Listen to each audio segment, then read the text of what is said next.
So Elon Musk has apparently said that his Department of Government Efficiency will need workers to work 80 hours a week and for no pay. This is basically a volunteer group, but he is seeking, quote, high intelligence volunteers where they may get the experience of working with Elon Musk. Possibly. Now, the reason he can do this is because, and this may come as a surprise to you, the Department of Government Efficiency is not a real federal agency. The president can't just will a federal agency into existence. It requires congressional approval to include a budgetary process and a federal hiring practice through USA Jobs, which is ironic because that would mean they would be subject to their own rules. But that is exactly why the Department of Government Efficiency, and I refuse to say its stupid acronym, is not a federal agency, but at this point, essentially a presidentially created lobbyist group to try to lower government spending, which is admirable. They're just really bad at it. It's no more of a federal agency than Old Navy is a maritime defense force. This also may come as a shock to you, as the federal agencies don't control their own budget. Congress does. They make recommendations to Congress on what they would need. Congress approves it. The president doesn't even make the budget. He recommends a budget, or he doesn't. It doesn't matter. That budget then gets reviewed and passed by Congress. Congress, as we've all heard many times, has the power of the purse. They control the budget. Federal agencies request a budget, and Congress agrees or disagrees and acts as such. So if you think Congress is going to give that power up to Elon Musk or Vivek Ramaswamy, you're out of your mind. Regardless, even if they wanted to, they couldn't because it's a constitutional mandate. We've heard suggestions come out of these two that are impossible to implement. The federal government spends about $6.5 trillion per year on its budget, and Elon Musk said he would immediately be able to cut $2 trillion in spending.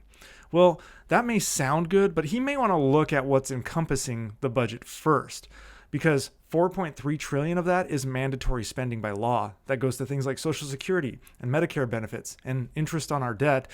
And as many politicians on both sides of the aisle have learned, you do not cut Social Security and Medicare benefits if you want to stay in office. And we have to pay our debts or we tank our economy. So unless the Department of Government Efficiency is actually just a lobbyist group, which is what I suspect they are, and they lobby Congress to try to cut Medicare and Social Security, there's absolutely nothing that Musk and Ramaswamy can do in that regard. So that is already $4.3 trillion off the table of their cuts. That leaves a discretionary spending budget of $2.1 trillion. Now, I remind you, Elon Musk said he could cut total spending by $2 trillion. So basically, cut all but $100 billion from the discretionary spending. Even if he were a real federal agency with the power to cut spending, he cannot cut mandatory spending. So this $2 trillion will have to come from discretionary spending. But let's look at what is in discretionary spending. By far, the largest chunk of discretionary spending is defense. And while I would be happy to see the defense budget cut by 20% because I do think it is bloated, that is not happening. You are once again, as a politician, putting yourself at risk at not supporting our troops, especially in a time of volatility with Russia and possibly China. So $800 billion plus, roughly $840 billion actually, comes off the table. So you already can't meet your $2 trillion cut promise. Another untouchable is Veterans Affairs. They likely aren't going to cut veterans benefits, which makes up about $130 billion. So you're already down to about $900 billion in cuts roughly that you can dig into. Why aren't they cutting Veterans Affairs? See above. You don't want to cut those types of things because it is political suicide. Another agency that likely won't see cuts is Homeland Security, because if Trump is going to meet his goals on the border, his immigration goals, he's going to need Homeland Security who manages the border. In fact, he's probably going to bolster their ranks if he actually is going to take these steps. So you're going to have to take off their $75 billion in budget or potentially even increase it. And now you're down to about $800 billion where you can cut. So this is now where we likely could see some recommended cuts. Because again, I remind you, they actually can't physically make these cuts. Congress can. Now I'm going to remind you that we only have $800 billion remaining. So if you completely eliminate all of these agencies, which is not going to happen, you have only cut 17% of the federal budget. And again, you would have to completely eliminate the following agencies: Education, Transportation, the State Department, Housing and Urban Development, the entire Justice Department, the Department of Energy, anything dealing with science such as NASA, the Department of Agriculture, the Department of Commerce, the Treasury Department, the Department of Labor, and the Government Accountability Office. Now, this last agency I threw in for good measure because even though it is a very minor agency, it is an agency that has a very specific job. It is a federal agency that has existed for 103 years. It is an independent, nonpartisan agency that serves as the investigative arm of the United States Congress.